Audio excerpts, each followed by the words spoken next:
Welcome to another episode of A Pint with Seaniebee, coming to you from Miami Beach, South Beach in Florida. It's a lovely sunny day as usual out there. We haven't had the customary summer thunderstorm with rain, lightning and thunder. There's a huge storm approaching the coast as we speak. But I have a very interesting guest today, a guy I've known for about 8 years. He is a man who's got his finger in so many pies. It's difficult to know where to start with the conversation with Kevin Sharpley, who's here today. Welcome to the podcast, Kevin. Thank you for having me. Not at all. Kevin is self-bills himself as a media maker, and that's deliberately vague because he is involved in transmedia, advertising, documentary production, writing, comic books, and everything like that. And we're going to take that journey with him today. Both of us met about 8 years ago on a trip to Haiti. It was a weird thing I got sent on by my agency at the time to go and try and launch some artisan brands with a company called Brand Trade down there. And I met Kevin there. Kevin was working on a documentary. This was before the earthquake. Tell us a little bit first about your involvement with Haiti. So I've been involved with Haiti for many years. If you live in Miami, Haiti is right in your face. Huge Haitian population, and Haiti has always been of interest to me just because of its unique makeup. Yeah. It's the poorest country in the Western Hemisphere. It's one of the more complicated scenarios in the world. But as a storyteller, I wanted to contribute my part in the conversation. So I started a documentary, which is more about the history of Haiti and 4 expatriates, 2 families and 2 individuals that left Haiti during different regimes. And so that one is narrated by Danny Glover, and it begins from Haiti's independence and takes you up to around 2000, 2001. What's the name of it? It's called Souvenir, which means save us. Right. And we've shown it a couple of times in kind of private screenings, and I was chosen as, there's an art organization called the Miami Light Project. 1 month out of the year, they have this Here and Now showcase. So they feature Miami artists. Yeah. And so I was chosen as one of their artists. Did that documentary. The immediate response to that documentary was just panic. Why was it panic? Dire situation. What can we do? Yeah. This was all pre-earthquake, right? Oh, this is way before the earthquake. Yeah. And so I decided that it would be incumbent upon me to show the other side, because that documentary really painted a bleaker picture, not totally dystopian picture, but a bleaker picture. And there is another side to Haiti. Haiti's a beautiful country. There's been a lot of deforestation and a lot of things that have happened, but there's a lot of areas in Haiti that people would have no idea. Haiti used to be owned by the French, and they kind of raped and pillaged a bit there. They took all the trees away, first of all, for their fancy French furniture, which caused the place to become a dust bowl. It's on the island of Hispaniola and shares the island with Dominican Republic. Where you fly over them, you can see the border is basically trees on one side, which is Dominican Republic, and no trees on the Haiti side. And of course, with no trees comes soil erosion and landslides and stuff like that, and the inability to become agriculturally adept. I have been around the world I've been to Africa. I've spent a lot of time around poor countries in Asia like India and seen a lot of poverty, but I'd never been struck before by the kind of lack of hope that I saw in Haiti. The way I used to sort of paint it was, on one side of a river of effluent running down the main street, you have the people, and on the other side you have the government, and the people looking at the government going, are you going to clean this up? And the government going, clean what up? And nothing happens. As Kevin says, it's the poorest country in the Western Hemisphere, and it's sheer lack of hope. I think that was the thing that I found most. Tell me a bit about what you view, how you view the country. Yeah, there's definitely a dichotomy, and a disparity between the haves and have-nots. I've lived in Africa and a lot of places around this world, and I feel the sentiment. That's a similar sentiment. I do feel that the people, irregardless, get on with things, and they move forward, and they they have a way about doing things and getting things accomplished that I would say would be unique to anything that I've experienced. When I decided to do this second documentary, I wanted to create a mosaic of conversation. What can be done? Who's doing what? And also show some of the beauty of Haiti, so you go to places like Jacmel, Labadie. The second documentary, which is called Nous Sauver, Nous Sauver means we are saved. And it's not necessarily, we are saved by any one particular entity. It's more, we are saved internally. Here is a presentation of, what can be done. And some things that are being done, And does this cover what happened to move the needle forward? Well, that's why that documentary is not done. Right. The first one, I definitely wanted to put them both out at the same time. Okay. So I guess you could say the first one is in post. The second one, we started before the earthquake. So we did start production on the second documentary, covering a dance company, the biggest dance company out of Haiti, Aikidans, and their partnership with the Adrian Arch Center, which is a performing arts center here. You have, as you said, traveled an awful lot, and we'll come to the other big project you're working on called the Beach Chronicles. But I thought it might be good to frame that, because the philosophy that you've built behind the Beach Chronicles, I think a lot of it comes from your travels. So maybe tell us where you came from and what it was like for you growing up here in America. Yeah, so I was born in Detroit. My family moved when I was younger, maybe 2 or 3. Then we moved outside of Chicago. Growing up in the Midwest really gave you a concept of the general thought of America, the way that the Midwest sees things. I think things are changing a bit. Has a lot to do with the way the country sees things. Yeah, one of the things I think Kevin's referring to is that the outliers really in America are the East Coast and the West Coast, where there's generally a little bit more intelligence, for want of a better word. with great apologies to my towns of Denver and Dallas and Chicago where I worked. But no, I think what he's referring to, and maybe correct me if I'm wrong, but that there is more of a sense of the real latent America in the middle, right? Mm-hmm. Yeah. There's a blue collar sensibility. Mm-hmm. Which is not necessarily a bad thing, but oftentimes the dynamic of this country, the dynamic of the world, is becoming, there's a more global view, that's for sure. In order to have that view, you just have to have an open mind and an understanding of, and things are changing, they're going to change, there's no stopping it. So from there, my family moved to Kentucky. Lovely. So Louisville, Kentucky for 6 years or 7 years or so. Famous for where Muhammad Ali was from, right? Yes. Yes, that is a big claim to fame. And the Kentucky Derby, which is bigger than the Super Bowl. Mint juleps. And so that was interesting because, you get to see another side. And being a black man, you can't see me, but I am a black man. Well, I was a black boy then. Mm-hmm.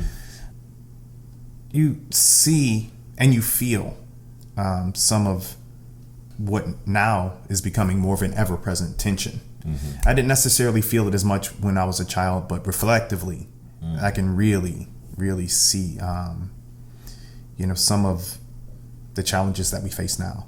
So from there, moved back to Detroit proper, which was challenging, having lived in the suburbs and the American dream and, the nice house and, 1 dog and 2 kids, that whole thing.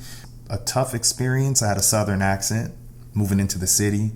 There was a lot of conflict for me at that point, but it was interesting to live in the inner city and see another side. These are all things that have shaped me into who I am today. So Detroit was a city that suffered obviously really heavily in the last 15 years, depopulation, high unemployment, crime, lack of police. I mean, I visited there in about 4 years ago, and that was the only real city I visited where I was like, a little bit scared. Well, no, actually, I was a little bit in Baltimore, but I think that's just The Wire, the series in my head, that was causing that. But, and I also, as guys in Detroit said, when I finally walked down to the city centre, I actually chose Cass as the street to walk down, which is apparently they went, "What? You're still here? You didn't get killed?" They were telling me, yeah.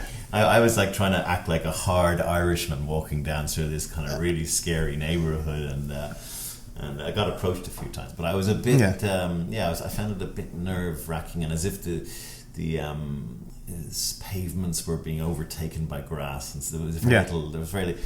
That wasn't there when you were there, but you talked to me the other night about the renaissance that's happening there. Tell me a bit about that. Yeah, well, definitely Detroit is having an influx of the creative class. And, you have Dan Gilbert of Quicken Loans. I think he invested about $1 billion into the downtown area. That's definitely going to germinate and create a situation of growth. Mm. What did your parents do? And tell me a bit about your family life when you were growing up. My mom has a master's in mental health counseling. Okay. So, that kind of makes things interesting.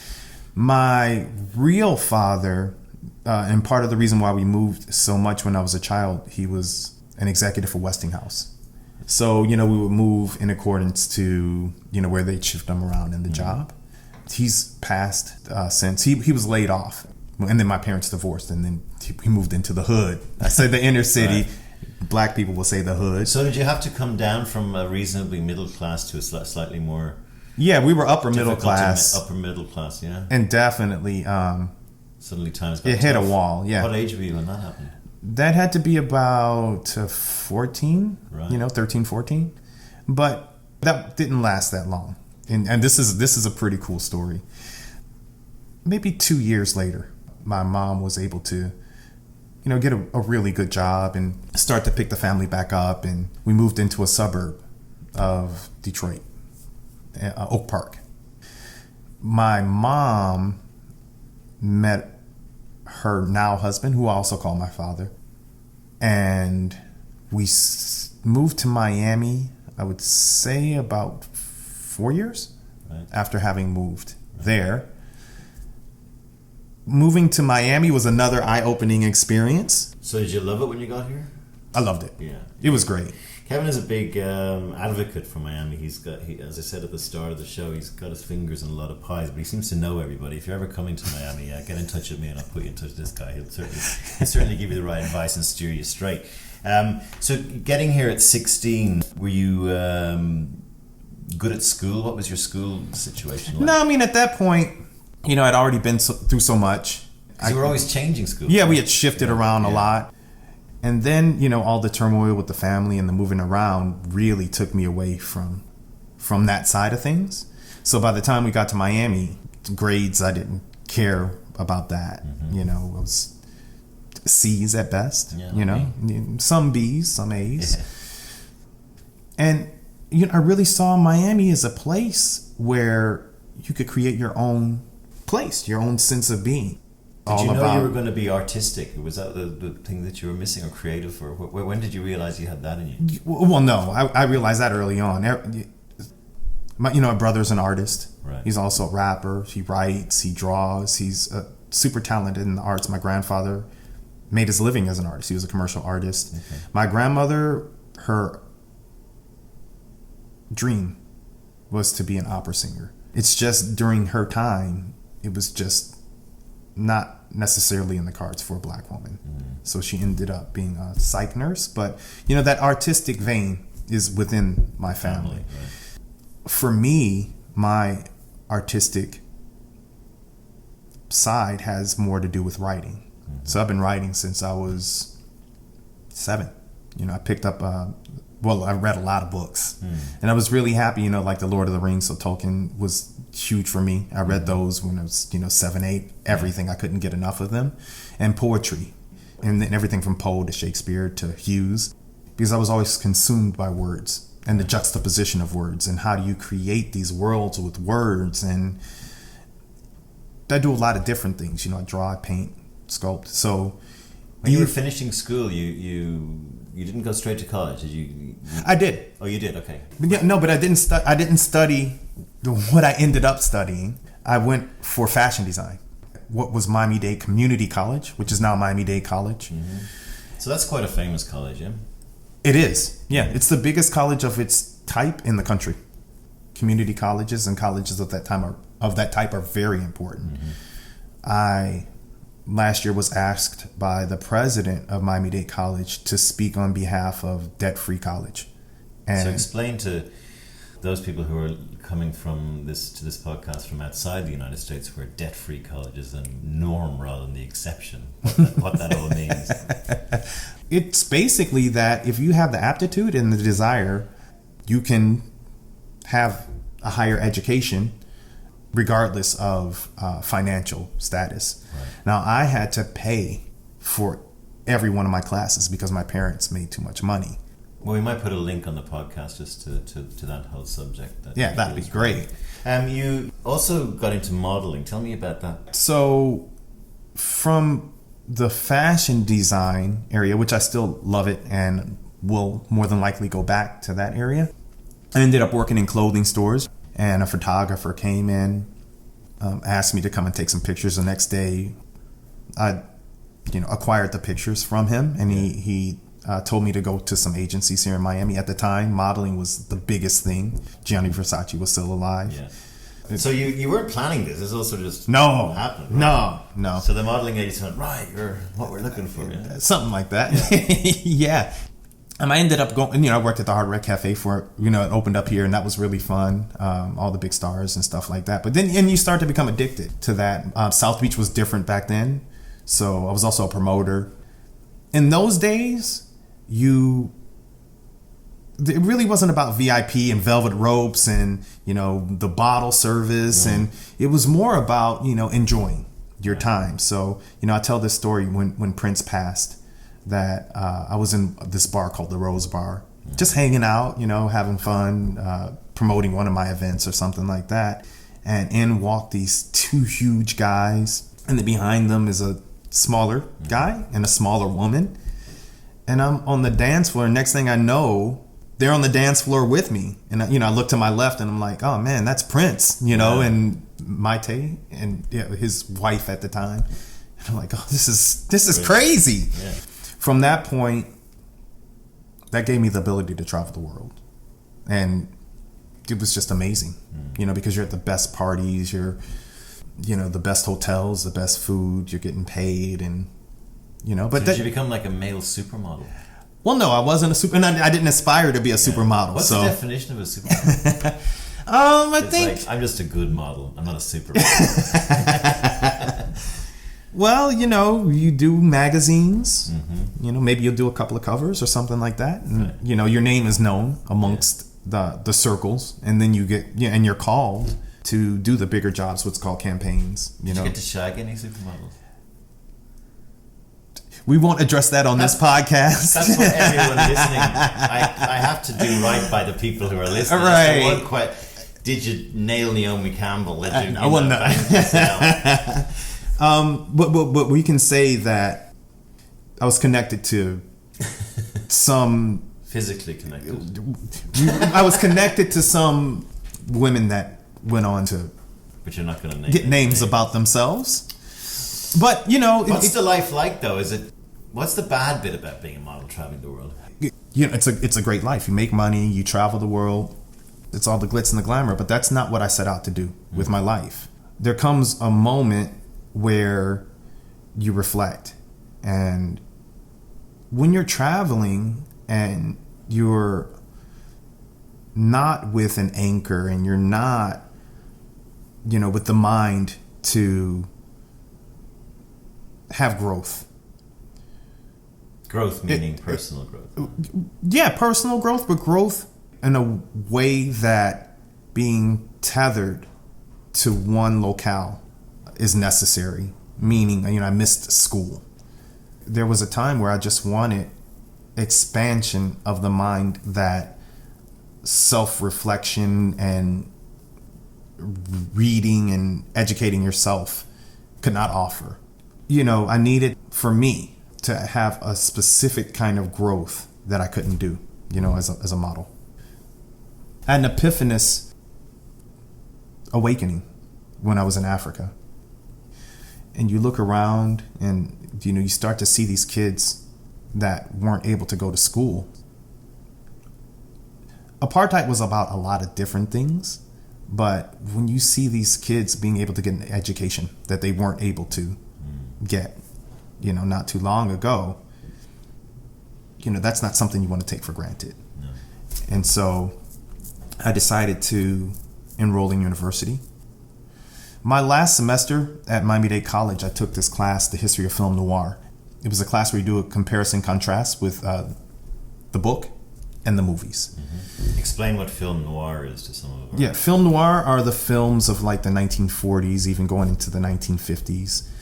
Black and white detective stories. You have the femme fatale that comes in with a sob story. Mm-hmm. It's also a style of shooting the films where you use shadows and lights to help tell the story. For me, it allowed me to understand visually how to tell a story, but doing that comparison contrast with the written word and the visual image, all of a sudden it connected to me. So you did this course, and I understood that connection between the moving image and the written word, and I wanted to become a screenwriter.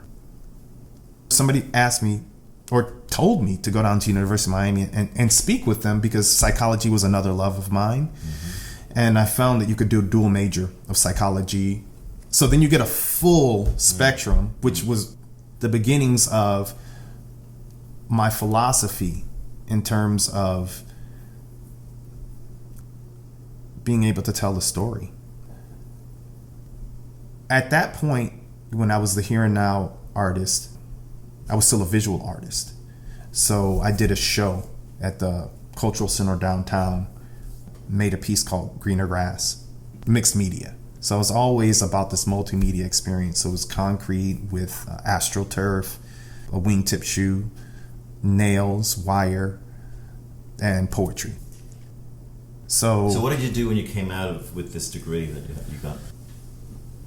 While I was there in school, I started to see the bigger world of storytelling, not just filmmaking.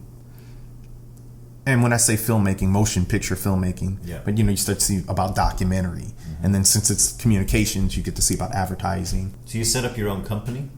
I started my company while I was there at the University of Miami. It was great, because... The name of Kevin's company is? Kijik Multimedia. Kijik Multimedia. There'll be a link to that at the blurb. Kevin's the kind of guy who likes to find the wave before it's a wave, get on it, or sit there waiting for it, but be the first on it. So you were one of the first guys who, in my view, had a good grasp of transmedia, to the point where I think you're saying, don't worry about transmedia, it's been and gone. But what was it isn't, of course, but it's become a kind of a cliche term, I think. Yeah, right. Tell me about what Kijik was about.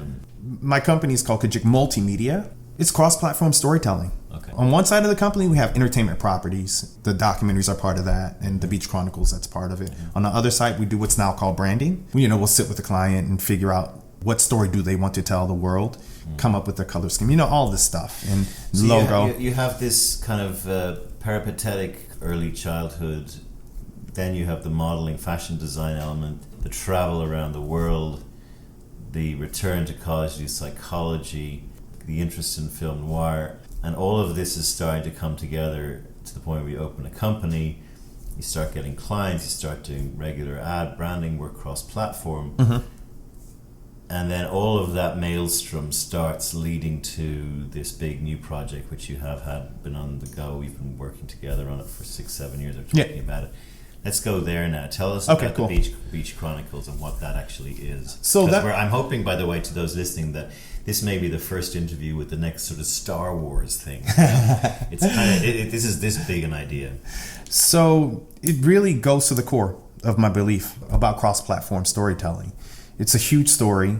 It's about creation. We call it a pulp noir sci-fi saga.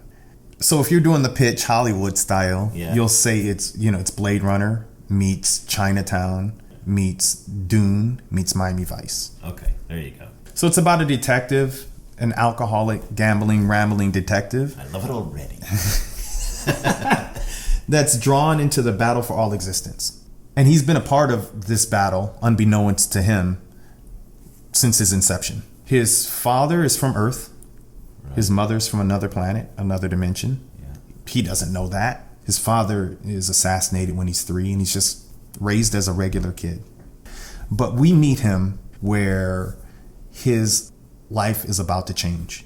And through one clandestine meeting with the femme fatale, Cherry Redding, that comes into his office one evening with this sob story. From that point, Dirk Jensen is introduced and pulled into what he's meant to be. And he has a decision. Do I grow into what could potentially be the salvation for existence? Or, do I stay a self-centered asshole? So I've been involved just listening to Kevin as he has developed this thing. I've read some of the novels. But what's interesting to those who are planning this, and I think Kevin knows this better than anybody, is he has it kind of planned in such a way that he knows what's going to happen if it was an 8-season TV drama. He knows the movie version. You just recently launched comic books, right? Tell us about them. Yeah. Well, I can tell you. Let me just get into how the project evolved. Right. So I see things always through the longer form written word, because again, that's where my foundation came from. So I wrote it as a novel first. And it was my every intention to edit that novel and move it in that direction. But we did these animated vignettes, myself and my creative director, Gianfranco Bianchi. And they were super successful here, sold out screenings. We put those together. We entered them in the Miami International Film Festival. It got picked. And then that short was passed around. We had a couple of other producers on board. Some of the celebrities that I already knew. Jimmy Jean-Louis from Heroes Reborn. He was in Joy with that just came out not too long ago. Haitian. He played the Haitian, exactly. He is from Haiti. He's very famous in Haiti. Yeah, and he's actually the focal character of my second Haiti documentary. So he did a voiceover. And then I think the next person to do a voiceover was Jo Marie Payton from Family Matters. She saw the clip on my company's website and she just got really excited about it. And she said, whenever you're going to do something with this, let me know. Well, that time came. And so then a few of the celebrities that I already knew, passed it around to them. They said, hey, let's do this. People just started coming on board. So tell me where it's at right now. Yeah. So that animated version, went to festivals, started working with a pretty big deal producer to do the live action TV show. And I always conceived it as a multimedia project, I'll use Transmedia project because it's a huge story. And I always wanted to tell different parts of the story across different media platforms, which is what I believe in. To have this engagement where you're blurring these lines, for me, was really important. I wanted the project to be a living, breathing thing. And this was early on. Even I decided to work on, different media platforms, but to be able to work with different artists. Not only actors, because I've been able to now work with actors that, I've always loved. Michael Chiklis to Tommy Flanagan, Daryl Hannah. So what we have here is a coming soon, behind the scenes look at the development of what is likely to be a very big project over the next couple of years, with a lot of people already attached to it. It's a complicated sort of story, I think, but that's part of it. I think the charm of it. I think it is a thing that people can dive into and find. This is Kevin's intention. I think that you can dive into it in so many different ways. So there'll be some links on the podcast to the Beach Chronicles, it's called, and go and have a play. I think that's the way Kevin likes people to just sort of go and explore the idea as it currently stands. But again, I guess we're looking at probably a 217 18 kind of time. 217 definitely. Right. I mean, the comic book, which is the visual representation of the podcast. Mm-hmm. So you buy the comic book, you download the podcast, you listen as you read. Yeah, great. I should do that. We're coming out. Yeah, you should. Yeah, exactly. Podcast. We came out with the second comic is coming out in about a month. Great. And that one features Jimmy Jean-Louis, Rami Jaffrey from the Foo Fighters. You also talked to me about this social element to what you're trying to do. Briefly, very briefly, try and give me a feel for what you mean by that. Yeah, so all of the projects that my company does are social projects. Overtly or covertly, they have to do with the human condition. Oftentimes positive change, towards making the world a better place. Right. And what I've come to find is many people take the information if it's too heavy in an adverse way. Well, they or they ignore it too hard. Oh yeah, exactly. But I think that's adverse. If of course it is. You ignore it because you can't. Ignoring something is the same thing. So part of your storytelling is trying to initiate change, but deliver it in a velvet glove of entertainment. Yeah.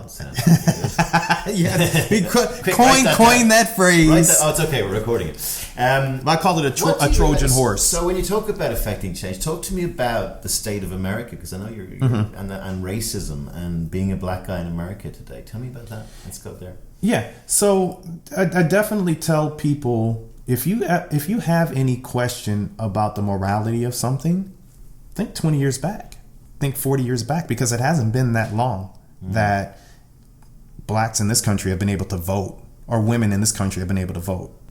Yeah, you made it. We're in the. we're not going to talk about the U.S. election because it hasn't happened yet. And by the time this is out, it has happened. Let's hope Donald Trump is not fucking president. But he is. You had this. We had this discussion last night about the Donald Trump's line of "Make America Great," and you had a great spin on that. Mm-hmm. So when you think about these connotations of make America great again, or we have to go back to traditional values. I mean, really, what are you talking about when you say make America great again? When was it great? Yeah, exactly. Was it great in the 60s, in the 50s? Yeah. Because in the 60s and the 50s, it wasn't great for someone like me. Even going into the 70s, there were still a lot of problems, and there's still problems now. You see them. If you're a black person, a lot of people don't realize this. Not all black people, but what you realize from a youth is you have to be careful and cautious in everything that you do. My parents always raised me to, if you're going to be in certain areas in the South, go through that town during the day. If you're going to drive, don't go at night. We would do a lot of cross-country trips because we moved a lot. Yeah. And we would try our best during the day to go through certain places. A lot of the things that are, kind of brewing now, they've been happening for a long time, but now they're being filmed. I've been pulled over. I was pulled over in my own neighborhood. They blocked the entire street, pulled me over to the side. I chair the Film and Entertainment Advisory Board for Miami-Dade County. So I was on my way to an advisory board meeting, and I was running a little late. So, they told me they were looking for people not wearing their seatbelts. And, to me, that was amazing. Really, you're going to have the entire police force here and all, other police forces here. I didn't have on my seatbelt at the time, so I got a huge, a ticket. And then I went on about my way. So I come to find the next day that in that area, they were looking for a black male. Of course. Even in my own neighborhood, I try to walk during the day and not at night because I just don't want any problems. And it's not necessarily problems from, police stopping me, but you don't want anyone to say, there's this guy walking in the neighborhood. Look, I'll still wear my hoodie. No one's going to stop me from wearing a hoodie. I'm sorry. That's ridiculous. Geraldo Rivera, you're ridiculous. You're ridiculous. Yeah. Oh yeah, he was wearing a hoodie. Yeah. Come on. But you don't want to be stopped. You don't want any problems. Maybe someone saying there's a suspicious character walking around the neighborhood. You end up, when you live here as an outsider, it's very easy to make white America uncomfortable, and I love doing it because I'm cheeky and I'm from Ireland, and there is just this real underlying racism at so many levels that's starting to unravel a little bit with the rise of Trump and people like that. But there's people who constantly say they're not racist, but are thinking it. I'm talking about Texas, and I'm talking about a lot of the other southern states. And then there's a sort of northeast intellectual part of America, or, where the Bostons of this world, the New Yorks, where it is still extremely racist up there. And I despair of it sometimes. Sorry, what were you going to say? Yeah, well, there is a litmus test, and the test goes something like this: if you have a different conversation behind closed doors that you don't have when you're in public, then that is a form, That's the man in the mirrors. Like, I mean, I know personally 5 or 6 people who do have different conversations behind closed doors. Oh, wait a minute. I do, because those conversations have happened in front of my face. Oh, Kevin, but you're different. And I'm quick to tell people, no, I'm no different. I have a huge family. Huge family. Yes, there's some issues, but guess what? There's issues everywhere and around the world with any race. Like, there's people shooting people in theaters, or, blowing up buildings. And, so there's problems with all communities. But what's the Kevin Sharpley solution? Are you optimistic about the future? I am. Right, why? Yeah. I think in a big way because of what I'm saying now. Once you shine light on things and you're able to see, then you have a clear path towards change and making things happen. Moving forward, there's going to be even more light shined on people and organizations and things that have thrived on moving in darkness. It's going to be tough. It's going to be difficult. But, another conversation that we had before is you look to the youth. And the youth have a way about doing things that are different than even the immediate generation above them. And they have to do things in that way because it's right there on the table. It's right there in your face. Yeah, you're a youth. That's what you do. Yeah, but now you can go online and see and become a part of this movement and see what's happening over here and over there. And I mean, I have a concern that they're not doing that, though. I feel that there's a certain that they're apathetic. They're apathetic and they're being swamped. And the time they are spending using this most powerful tool we've ever created as a race, the internet, they're using it for like stupid reasons, like keeping up with the Kardashians, and that's my sort of worry with it. The tech of it is new. The way of understanding it is new. But I feel that the evolution and the direction that it's going to move in and that it has to move in will have more to do with the connection to this planet and what we can do to connect with each other. There's always going to be violence. There's always going to be bad people. I'll put it to you that way. But, the positive is not as celebrated as it should be. You would not know that this is the most peaceful time period in history. And I think that needs to be celebrated. And this is what I was talking about in terms of shedding light on situations. I mean, look at a lot of the films that have come out over the past few years. SeaWorld, they're getting rid of their killer whales, Blackfish. Yeah, blackfish. No, but and so that's positive. These are the types of changes that are happening.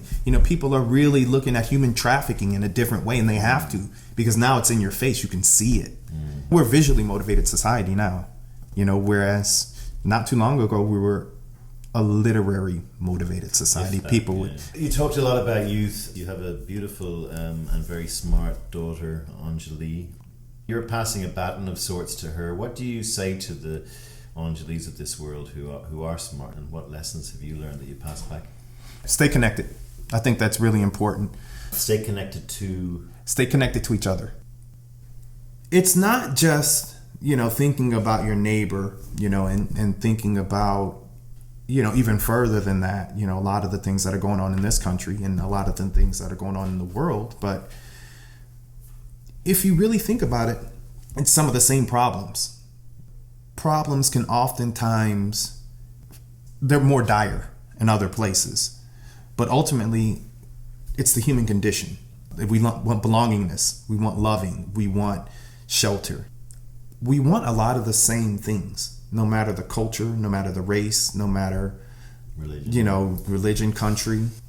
Staying connected helps to move the needle forward, because if you have a mind of understanding your neighbor, When I moved into the house I live in now, I made it a point, no matter how much I may dislike some of the things that this neighbor does on my north side, or this person on my east side or west side, to at least make a concerted effort towards connecting with them. An effort. This connectedness, if you can really have a true desire to look through your neighbor's eyes, their situation, you will have a change about yourself. That is, I think, a big problem on this planet. Is it's difficult for other people to try to see things in the way that their neighbor sees things. Almost a biblical end to a pint with Seaniebee. Going back to basics. Look after your neighbour. Treat them as you would like to be treated yourself. Kevin Sharpley, thank you very much for being on a pint with Seaniebee. Everybody look out for the Beach Chronicles over the next 18 months or so. It's coming soon to a multi-platform device or something near you. Kevin, it's been a pleasure having you on the show. Best of luck in the future, and may all your dreams come true. Thanks, John.